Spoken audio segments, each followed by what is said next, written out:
حضرت نوح علیہ السلام کے بعد جو نبی آئے وہ حضرت ہود علیہ السلام تھے۔ حضرت ہود علیہ السلام حضرت نوح کی چوتھی نسل میں تھے، یعنی آپ کے بیٹے، پھر پوتے، پھر پڑپوتے، اور آپ کی یہ پڑپوتے کی اولاد تھی قوم عاد، جس میں اللہ رب العزت نے حضرت ہود علیہ السلام کو مبعوث فرمایا۔ یہ قوم عاد تھی جو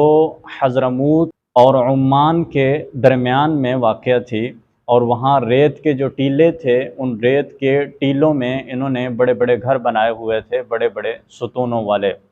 جیسے اللہ رب العزت قرآن پاک میں فرماتے ہیں الم تر کیف فعل ربک بعاد ارم ذات العماد التی لم یخلق مثلها فی البلاد، کہ کیا آپ نہیں دیکھتے تمہارے رب نے کیا کیا قوم عاد کے ساتھ، جو بڑے بڑے دراز قد والی ستونوں کے جو ستونوں والے تھے، اور جن کو ارم بھی کہا جاتا ہے، اور اللہ رب العزت نے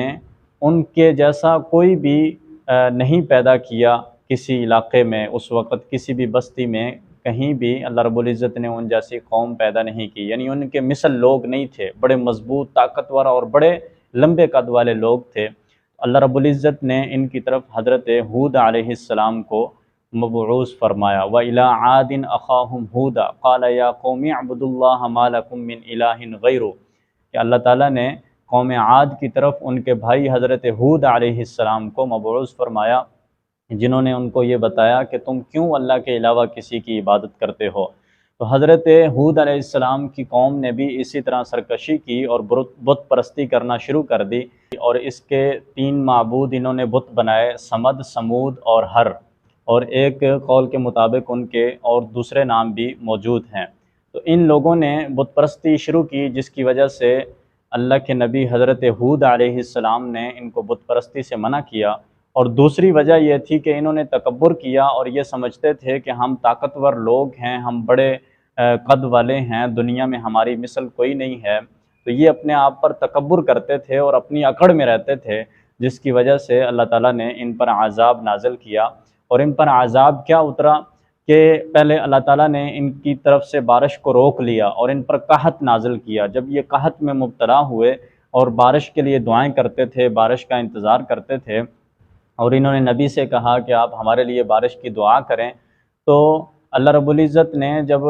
ان کی سرکشی کو بڑھتے ہوئے دیکھا، ان کی اس بدبختی کو اور جرم میں آگے بڑھتے ہوئے ان کو تکبر میں دیکھا، تو اللہ رب العزت نے حضرت ہود علیہ السلام کی دعا پر، حضرت ہود علیہ السلام نے اللہ تعالیٰ سے دعا کی تھی کہ اللہ میری قوم میری بات نہیں مانتی، اب تو میری مدد فرما ان کے مقابلے میں۔ تو اللہ تعالیٰ نے حضرت ہود علیہ السلام کو فرمایا کہ آپ اپنے اہل و عیال کو لے کر یہاں سے چلے جائیں، اب اللہ تعالیٰ ہی